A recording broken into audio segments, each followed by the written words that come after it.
Improper turns, like the one seen here at the intersection of Christie and Delancey Streets heading toward the Williamsburg Bridge, and illegal lane changes, like these at the FDR exit ramp on the Brooklyn Bridge. They're dangerous, they're inconsiderate, and they're against the law. Drivers' explanations range from the straightforward, "Do you feel like it's okay for you to come to the very front of the line and then cut over?" But I go to JFK. to the confused. Other people have been waiting in line for 5 minutes. You've cut right to the front. Do you feel it's your right to do that? Everybody doing it. No, not everybody's doing it. Most people are waiting in the line. A lot of people. So if a lot of people do the wrong thing, that makes it right? No. So you don't believe it's the right thing? No. But you're going to do it anyway? Yep. Mayor Michael Bloomberg has long advocated a congestion pricing program that would ease traffic in Manhattan and raise revenue through tolls on the East River bridges and northern conduits into the city. His plan ultimately failed to get approval in Albany in 2008. But ticketing drivers for improper turns and illegal lane changes doesn't require an act of state legislation.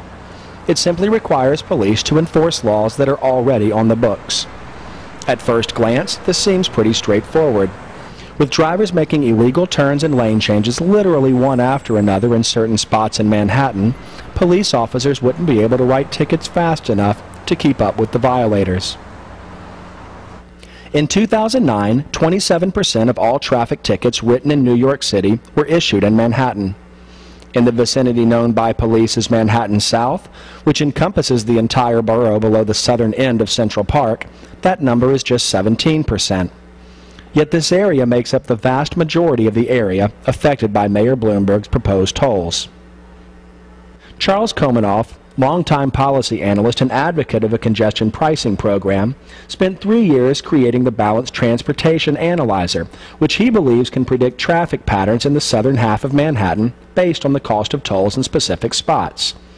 He is doubtful that the increased enforcement of moving violations, such as improper turns and illegal lane changes, would significantly ease traffic congestion.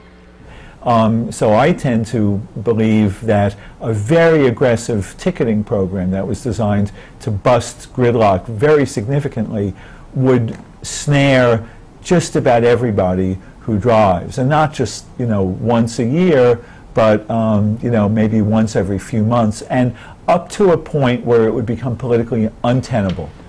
Matthew Weiss, an attorney specializing in fighting traffic tickets, is more optimistic.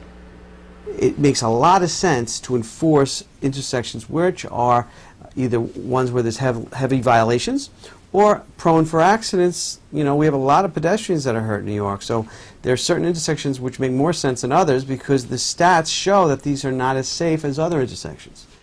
I used to have a close friend with whom I would debate traffic, and we put it in terms of the volume theory versus the jerk theory. And she believed in the jerk theory, that it was jerks and a relatively small number of drivers who, by double parking or cutting in line, impeded traffic and were responsible for a huge amount of gridlock. Whereas I leaned more toward the volume theory, that it was a systemic issue, and that we are all prone to some extent to behaviors that make the situation even worse. These tickets that you're talking about, improper turn and crossing a zebra stripe, are actually very easy tickets for an officer to prove. In contrast, for example, a speeding ticket has many elements, such as training, such as the equipment, the manufacturer's specs, the testing of that equipment. And none of this testimony is required on an improper turn or in a zebra stripe situation. So they're actually easier tickets to win and for officers to prove their case, and they're actually quicker to prosecute as opposed to a speeding ticket. It is against NYPD policy for police to give interviews without approval. But one traffic officer, such as the one seen here, briefly explained off camera that he sends cars making improper turns through intersections in order to maintain what he called his rhythm.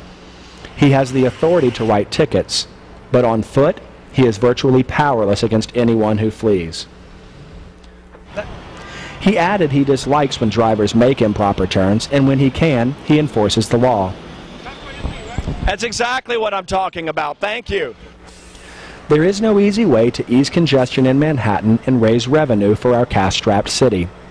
So it seems that rude and dangerous drivers will forever be cutting others off with improper turns and illegal lane changes.